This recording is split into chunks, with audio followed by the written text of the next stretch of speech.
Voices from Pleiku, the men who served and fought there.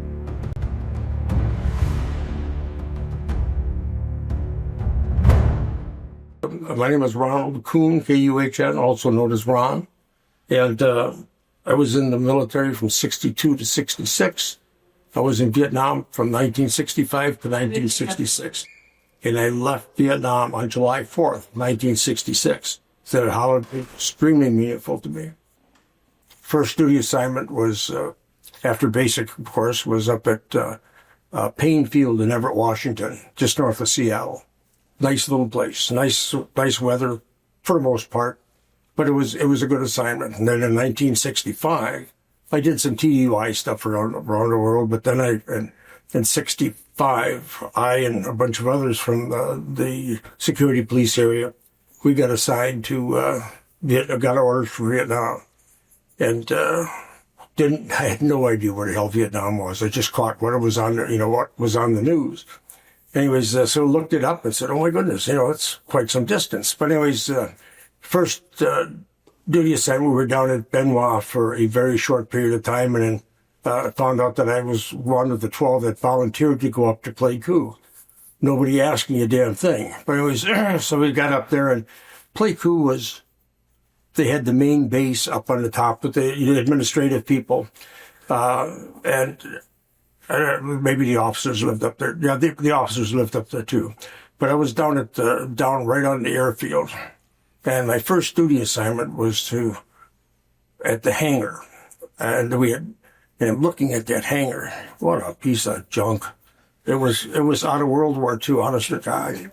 Anyways, and then there were two A1Es that I found out later, and they're sitting out there, and I'm accustomed to working with high-powered jets, and just looked up and said, God, what the hell did I get myself into now? But anyways, after a while, then our first area that we could reside in was an old warehouse. No electricity, no running water. We slept on the floor. And then eventually we got better and we got some beds in there. But it was just horrible. The first Christmas there, we had, one of the guys had gone out and cut down some shrub, if you will. And we had it was sitting upright, and we'd be writing our letters home or whatever by candlelight because no electricity. And then the beer that we had, the empty containers were hung up on the tree. So that made it pretty easy for everyone to see that we had our own decorations. But it was a nasty Christmas. It really was. To this day, I don't know how the hell. Would have been nice to have had a little bit better accommodations, and it stayed that way for a long, long time. And then from there, we got moved over to Tent City. There was no such thing before, but it was a step up of sorts. But in the tent, I worked primarily nights, so like 10 o'clock at night till 6 in the morning, somewhere. My job with the security police is we were to be available for anything that were to happen. And we spent a great deal of time out on the perimeter. And at one time, I had very good vision. I couldn't turn night into day, but I could detect motion. And the trouble with that is then they sent you out farther. Once again, my mouth got me in trouble. But anyways, we had seen our share of action, and we were involved in live combat. One night we got hit extremely bad, and mortars, and then some incoming fire as well. But anyways, that morning, after the thing eased off, I had 12 people come in through the fence. And that was in my kill zone. I probably should have shot them.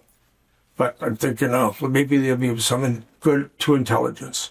So I took them all alive. And an NCO came out and helped me get them in. But they were all hung the next day. And they told me, you may be called upon to go out there to be a witness to the event. I said, Sarge, if you tell me to go, I'm going to go. I said, but given my choice, I said, I don't need to see that. I know that I'm responsible for it as it is.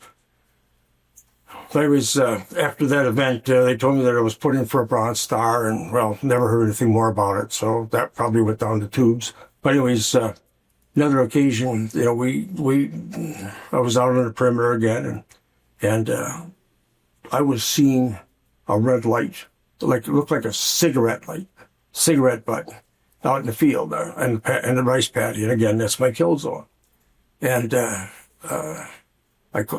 by now we had radios. Before we didn't have radios. You'd go out and be out there in the middle of the night, and you went out there with your ammunition, your meal, and you had 2 flares, a white one to light up the area, and a red one to demonstrate that you had incoming fire. Now, if you used those things up too early, you were screwed for the rest of the night. Nobody knew where you were, basically. Well, somebody did, but you felt pretty alone out there. But anyways, we had that light kept coming back on in intervals, you know. And I'm sitting and saying, you know, it's got to be somebody smoking a cigarette out there. How can you be so dumb as to have that light exposed, you know?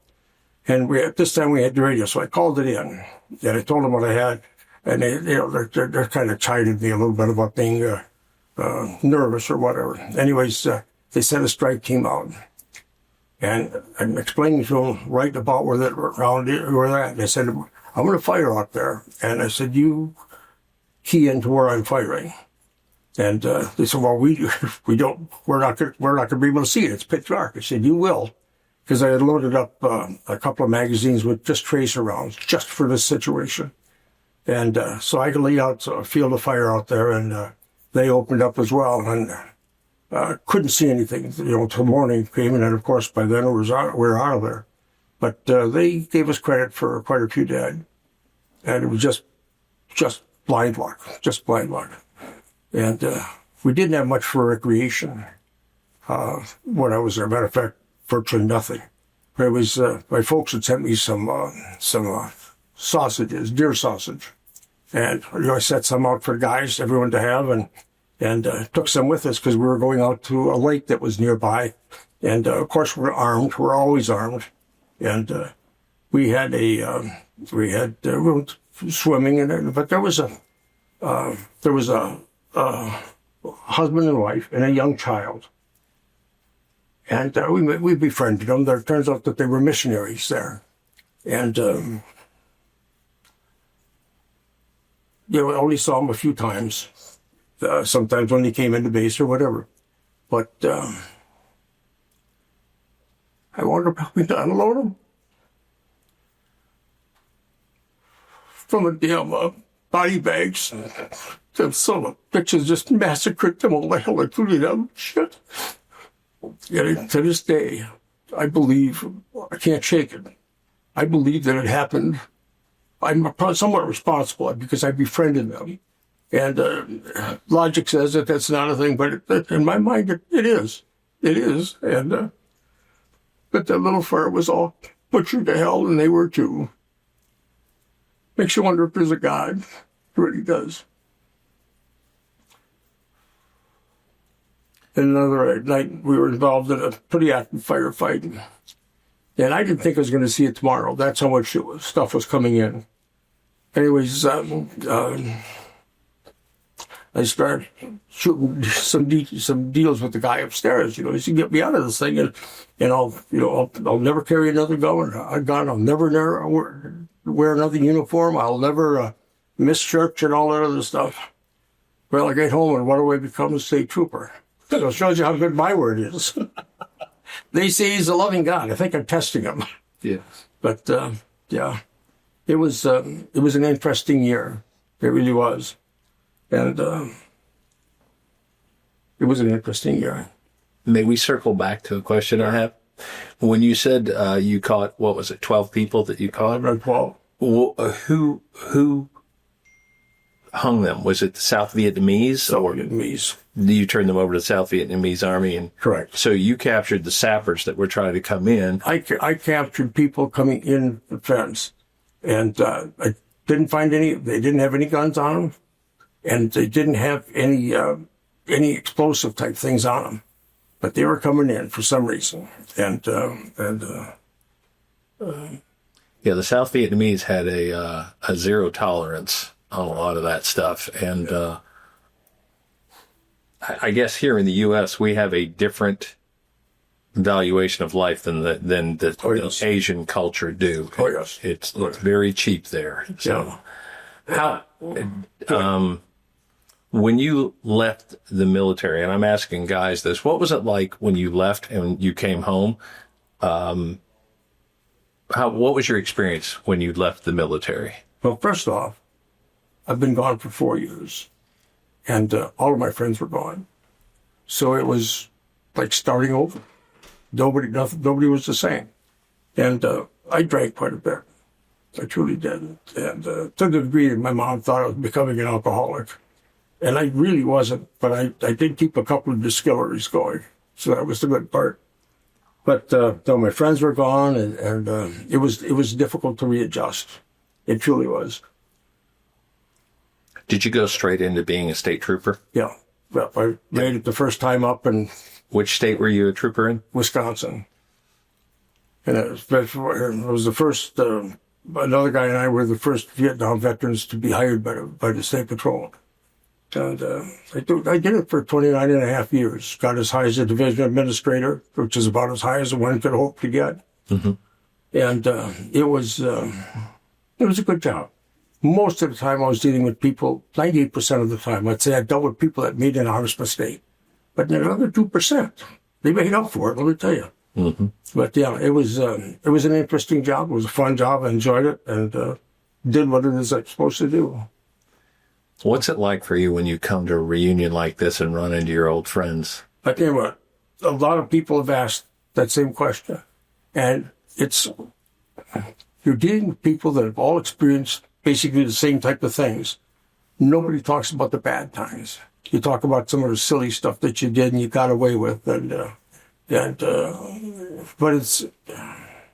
it's relaxing. And you can sit down with people that were there much later than I, and you've got something in common. And some of the people that were in the military, they don't have that. They don't understand the camaraderie. They really don't. I had a gentleman who worked for me that was here in town, and he told me that very thing. He said, the day you leave the military is a very tough day on you. Yep. And because it's not the same when you come back here and people don't understand. So no, they don't. And they don't understand just how good we have it here. They really have no idea because they've never been exposed to anything different. What would you tell somebody if they asked you that, what it was really like and you were trying to make the point? How would you... I'm sure you've thought of that. Oh, yeah. And I've had people ask me. Matter of fact, one of the guys that I went to high school with, he got drafted and he never made it back.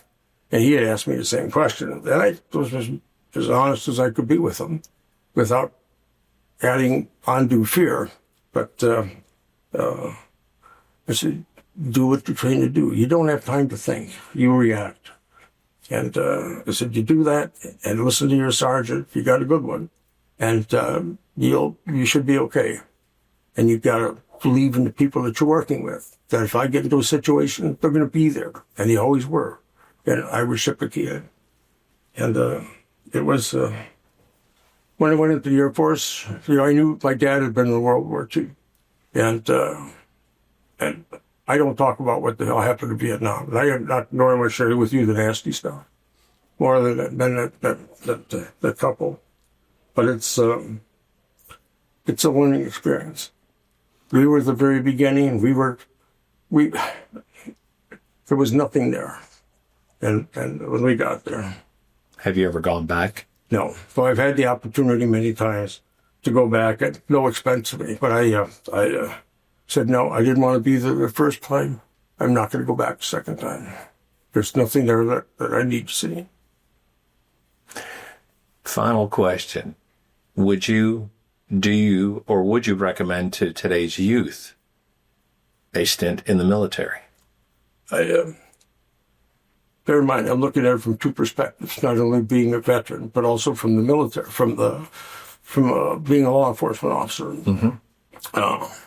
And that is, I was at one of these reunions down at the Air Force Museum. I was my wife and I were having a conversation with one who had been a speaker for us, a multi-star general. And I asked him, I said, do you think that our society we know it's all going to hell. I said, but do you think that the draft would help improve it? Because that had been my belief. Anyways, he said, no. He says, can't do it. We can't have the person, you go into the military, or you're going to jail. We can't have that. We don't, because we're so, everything is so complicated now. He said, you got to have people that can use their heads. And I share that with people. You don't have to be an angel, but it helps. Because you're going to learn self-discipline. You're going to learn how to carry yourself in battle. You found out, I'm sure everyone's got the same question. How am I going to react when I come under fire? And you learn a great deal about yourself then. You really do. And I recommend the military to anybody. And just like Israel, they've got men and women are drafted, and they all go into the military. And I don't think that's a very substantial military that they have, and they've accomplished a great deal with so very little. Mm-hmm. And I think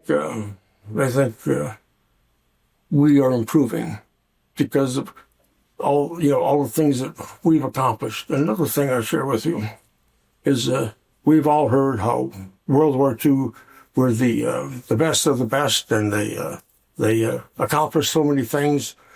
And I like to think that we weren't, and we were pretty damn good too. And we've got to remember to tell it ourselves, because nobody else is going to tell it. Absolutely. Somebody said something earlier about the generation behind us. One of my compatriots, and I said, I was thinking about that. We all dig on that generation behind us, mm-hmm. but somehow we seem to rise to the challenge. Yeah. It's the youthful exuberance that you look back, you're like, I thought we have fixed this, but how do you think the military prepared you for going into state trooper? Well, when I was in the States, I worked law enforcement on the base as well as security. And that's pretty much what kind of triggered me on to the fact that I wanted to become a trooper. I like the idea of being a state law enforcement agency because you're involved in more things around the state. And I'll give you an example. I was at the university students at the University of Wisconsin-Madison. They were rioting for any damn reason, but the big thing was Vietnam, anti-Vietnam. I was flying back from California and for work, and in civilian clothes, obviously. But these guys were coming back for a reunion in Madison, whatever year it was. And they're talking about everything that they accomplished by all the riots. And I listened to them for a while. I said, guys, you didn't accomplish anything. I said, the only thing you accomplished was you gave me one heck of a huge down payment when I had my first house built. Well, they got a little upset with it. I said, but that's the truth. It's honest. And the leadership aspect that you learn when you're in the service, and Vietnam as well. But we had a riot, and they were coming down State Street, heading towards the state capitol. And I had three troopers with me. I was a sergeant at the time, and they put us on the entranceway that's right in front of State Street. And they were coming down, they're breaking all the windows, and the noise is just absolutely unbelievable. And my guys were out behind me with shotguns. And when the National Guard had fired somebody based upon the whistle, and that's the way they Kent State, was it? Yeah, Kent State. There you go. Anyways, I said to the guys, I said, all right, guys, I said, we're not going to stop these people if they want to get in there. I said, we're not going to shoot anybody if we can help it. I said, but here's what we're going to do. I said, there's a hell of an echo when you're right by the Capitol. And so I told the guys, I said, all right, I want you to unload your shotguns. And I stood right there and I watched them unload. I personally checked every weapon. I said, what we're going to do is I'm going to go down down the sidewalk. And I'm going to, get their attention as best I can and tell them to stop. And then I'll back up because they know they're not going to respond. And I said, I went back twice, 2 steps back, some steps back. And I said, when I tell you to lock and load, I want you to slam those empty weapons just as loud as you can. And as I told people, I said, listen, folks, I said, you got to stop. You can't be doing this. And he said, I don't want you guys to get hurt. I don't want us to get in trouble either. And they just kept coming until I said, lock and load. And they jammed those shotguns up there, and the echo came out there so crystal clear. They stopped. And I said, no, go away. And they did. They turned and walked away. Because I told the guys, I said, if that doesn't stop them, you and I, the 3 of us, we're going to walk away. Because there's no way we could stop that many people. But it worked. It was a good bluff. And to this day, I'm proud of it.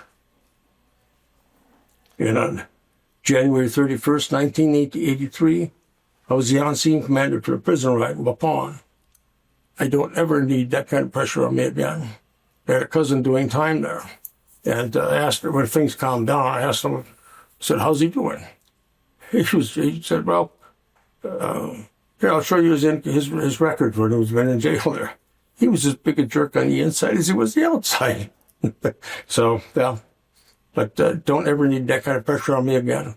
And I paid very close to attention when Attica went down, and I vowed I'd never make those mistakes, and we didn't.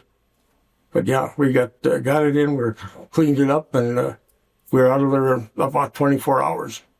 And we had, when I first got the call, I asked him what's the status of the prison. He said, well, half of it's on fire and they own the other half. I said, well, great, thank you. So we got down there, and I got my guys together before we went in. It turned out to be all guys because that's who was working that day. And I had the authority to use 50% of our workforce, of the troopers, without any question. Anyways, they were coming in from all over the state. I got them all together before we went in. I said, guys, bear this in mind. The prison, they've got their own use of force policy, deadly use of force. We've got ours, and we are going to use ours only. I said, but more importantly, I said, they've got a policy, the prison people have a policy that they're not going to be any negotiating to get one of their people back. I said, that's fine, I suppose. I said, but we're not going to let anybody get one of ours. Nobody gets one of our own. And that was a sigh of relief that went through them, and that was the philosophy we went in with. And we must have done a good job because it's been since 93 till now, and they still haven't had a prison riot there. So we did something right. The Air Force had that similar policy in Vietnam, did they not? That if a pilot got shot down, they would do whatever they could to go get them. Yep. And that is about morale. That's right. If you're going to ask somebody to do something difficult, you have to have a promise. Yep. And you don't realize that until you've been through a situation that we've all been through. It makes a difference. I'm a better person because of it. I was a better supervisor before it.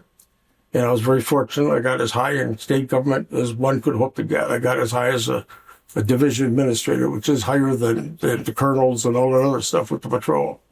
I'm very fortunate in this lifetime. And I thank everyone for that. Is there anything else you'd like to talk about, Ron? Oh, there's some other things, but I'll pass on it if you don't mind. I don't mind. Thank you very much, Ron. I really appreciate it. Okay, thank you.